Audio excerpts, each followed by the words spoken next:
Good morning. My name is Joe Lacey. I'm from Austin, Texas. In this era when the financial departments of the institutions of higher learning are referring to you as an anomaly, and they preach the efficient markets hypothesis, saying that you can't outperform the market, where does one go to find a mentor like you found in Ben Graham, someone you can ask questions to regarding value investing? My understanding is that the University of Florida has instituted a couple of courses that actually Mason Hawkins gave them a significant amount of money to finance, and I believe they're teaching something other than efficient markets there. There's a very good course at Columbia, I know, that it gets a lot of visiting teachers to come in. I go in there and teach occasionally, but a number of practitioners do. So I think the efficient market theory is less wholly writ now than it was 15 or 20 years ago in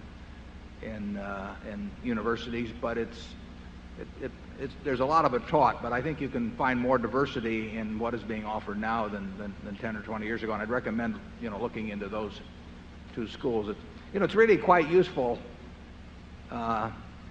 If you had a merchant shipping business, if all of your competitors believe the world is flat, it is a huge edge, because they will not take any they will not take on any cargo to go to places that are beyond where they think they will fall off. And so we should be encouraging the teaching of efficient market theories in universities. And it amazes me. But I think one time that was it Keynes that said that most economists are most economical about ideas, that they make the ones they learn in graduate school last a lifetime.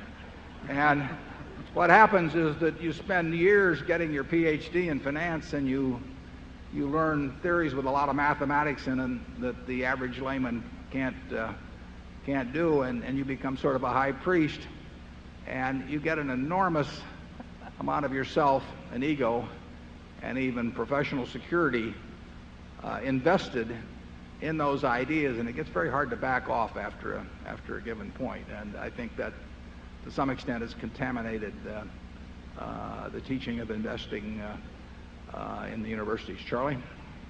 Well, I would argue that the contamination was massive. But it's waning.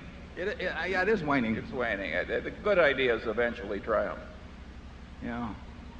The word anomaly I've always found interesting on that, because after a while, I mean, Columbus was an anomaly, but what it means is something that the academicians could not explain, and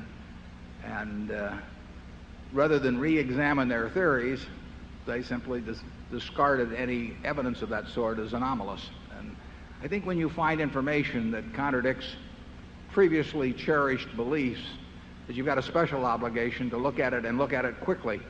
I think Charlie told me that one of the things Darwin did was that whenever he found anything that contradicted some previous belief, he knew that he had to write it down almost immediately, because he felt that the human mind was so conditioned to reject contradictory evidence, that unless he got it down in black and white very quickly, his mind would simply push it out of existence. Charlie knows more about Darwin than I do. Maybe he can explain that. Well, I don't know about Darwin, but I did find it amusing. One of these extreme efficient market theorists explained Warren for many, many years as an anomaly of luck. And he got to 6 sigmas, 6 standard deviations of luck. And then people started laughing at him, because six sigmas of luck is a lot. So he changed his theory. Now Warren has 6 or 7 sigmas of skill. Oh. So you see, I'd rather have the 6 sigmas of luck, actually. The one thing he couldn't bear to leave was his 6 sigmas.